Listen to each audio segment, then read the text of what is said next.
In this video, we're going to be going over the Pinterest home feed for beginners. So if you are new to Pinterest and you want to grow traffic to your business, so let's say you're a real estate agent, or maybe you run, like an Etsy store where you create different products. Regardless of what industry, what business you're in, getting onto Pinterest is a great way to get seen, get exposure, get out there in front of a lot of people. We're talking millions of users on Pinterest. They're not as big as Instagram or Facebook, but that also means there's less competition still. So not as many businesses are using Pinterest as they are Facebook and Instagram. So that is one of the keys to getting yourself here onto Pinterest if you have a business. And this is the home feed. So when you create your account and you're just starting out and you don't have any clue how to use Pinterest because you've never used it before, you just heard it was a good idea to get on and use it for your business, well, you're in the right place. Here's your home feed. You log into your account. You go here to the business tab now and you go to the home feed button and it brings you right here to this page. So we've got the For You tab, we've got the Today tab, and we've got the Following tab. So starting with the For You tab, as you scroll down, these are pins Pinterest says are for you. That means you have either followed people and they've pinned, or you've searched things before on Pinterest, and now Pinterest is trying to show you relevant content to things you've searched before. So I happen to run a golf account. I've searched different golf terms before, so they're showing me different golf pins. If I've searched some different recipes before on Pinterest, now they're showing me recipes. If you have kids and you're looking up tips and chores and stuff for kids, now they're showing me that. So it's taking different searches I've done in the past and it's showing me related ideas and pins it thinks I'm going to like. So thank you, Pinterest. These are for me specifically. But if you want to go to the Today tab next, this is going to be inspirational items. So here we are, November 12th, 2020, daily inspiration. So you can go into these different categories here and see some different ideas Pinterest has relevant to today. We can go back to previous dates, so yesterday, November 11th, we can get some more inspiration and ideas. So this is kind of just a creative, inspirational tab. It's just going to have a lot of random things that might not be tied to anybody you're following or anything you're searching. Now we do have just a following tab only. So lastly, if you just want to focus on a couple users that you follow, so maybe you want to follow your competitors. If you're a business, you can follow your competitors on here, and then you can see what kind of pins they are posting on a week-to-week basis by just coming into the following tab. I happen to be following a bunch of random people, so there's a whole bunch of different types of pins in here, but if I wanted to just follow all golf accounts, I could have just followed all golf accounts and I would just see a bunch of golf pins from my competitors here. So those are the basic 3 tabs here out on the home feed.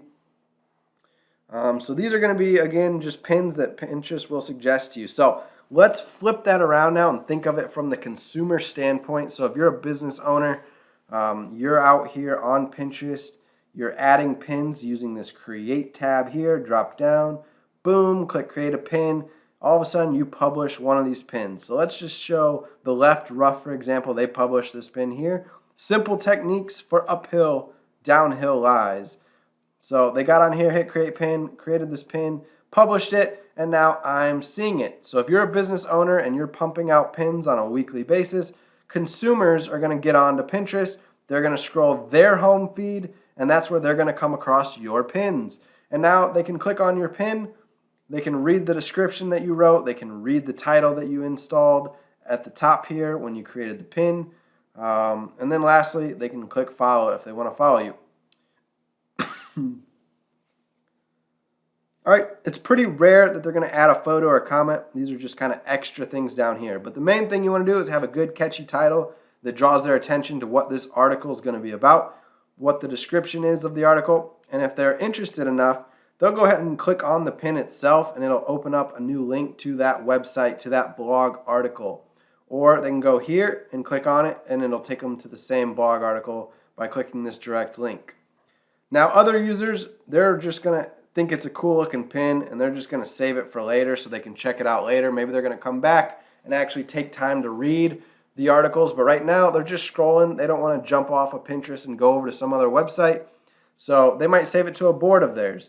So that's how you're going to get repins, and repins are going to be an important factor to helping your pins get ranked higher in the search results. So let's talk about the search results next. That's going to be number 2. So number 1, getting out there, getting followers. That way, anytime you post things, your pins go in their home feed and they will click on it. And that's going to give you some initial engagement, clicks, saves, repins, clicks to your website. That's going to draw traffic to you, as well as boost your Pinterest rankings. Pinterest is going to see this engagement. They're going to say this pin must be pretty important. It's getting a lot of engagement from your followers. So then they're going to start putting it into the search feed results. So let's go ahead here and call this search downhill lie golf. So let's just type in a couple keywords if I was a golfer looking for downhill lie swing tips. And now we're going to get a bunch of different search results relevant to that keyword phrase. So if your pin is doing successful, like this one by the left rough, how to play uneven lies. So that's the number 1 ranking pin in the number 1 slot right here in the first row of pins being displayed. So that golf term, downhill lie golf, Pinterest has deemed this article, this pin, as the most relevant, important pin to show. And that's where they are now showing it in the search results. So the whole goal here is to start getting lots of your pins in the search results so that you can show up here above the fold, meaning before people start scrolling. So as we start scrolling down the page, this is going to be called below the fold. And as they scroll, your pin might be buried all the way down here. So for example, we could just keep scrolling, and let's pretend your pin is down here. So odds of somebody scrolling all the way down here and coming across your pin, right now it's buried into a big sea of other pins. None of these really stand out too well. So that's where your pin would be. It'd be hard for somebody to really notice it, and you might not get as much engagement, as much clicks, and that's going to be less traffic coming to your website compared to somebody up here at the top, where the very first result you see are these pins. These are going to be the ones that right now are going to be getting majority of the traffic because they're just boom right in your face when you type search and you get taken to this page. So that's the goal after you've set up your account and created your profile picture, your bio description, your boards, and you start building out your pins. You want to try to keep them engaging. You want content engagement because that's a big ranking factor that Pinterest is going to look at to bring you up to the top of the search results. So the more clicks you can get on your pins, the more saves you can get, the more clicks over to your website, all those different engagement factors. Pinterest will start saying, hey, your pin's important, and they'll bring you here into the search results for different keyword phrases. So let's type in a couple other keyword phrases like chipping tips. Somebody's going to be searching that, and next thing you know, Nick Foy Golf comes up, golfpracticeguides.com. My website comes up. We've got golf practice guides.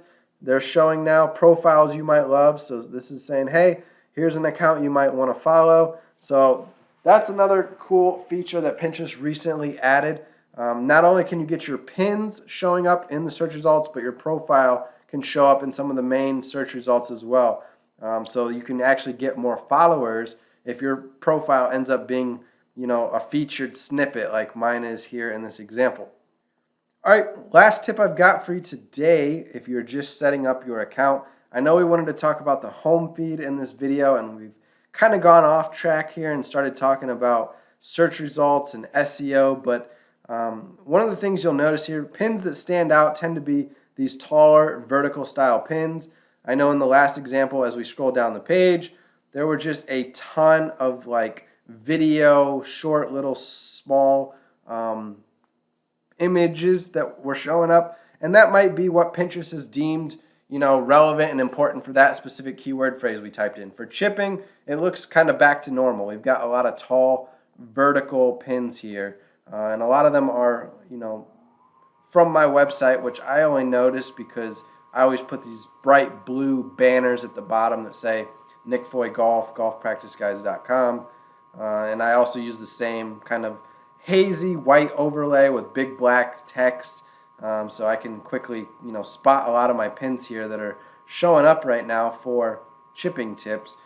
So keep in mind when you're creating your pins, maybe you can go with a consistent branding or a consistent theme, and that also can help your followers and other people on Pinterest kind of start to recognize you specifically, and you'll stand out from everybody else, and you can actually get a lot of clicks ahead of your competition, because when people are scrolling the feed, they might notice a lot of the same style pins, and they'll be like, wow, this account looks, like they've got their branding together, I guess is the best way to put it. They'll think you're credible, and they'll start clicking mostly on your pins because they recognize consistent branding instead of, just a bunch of random looking images. So overall, I'm going to cut the video off here. I went a little overboard, told you more than I wanted to today. In this particular video, we're going to be covering this more in depth about how to get your pins ranking here for different terms. That's called Pinterest SEO.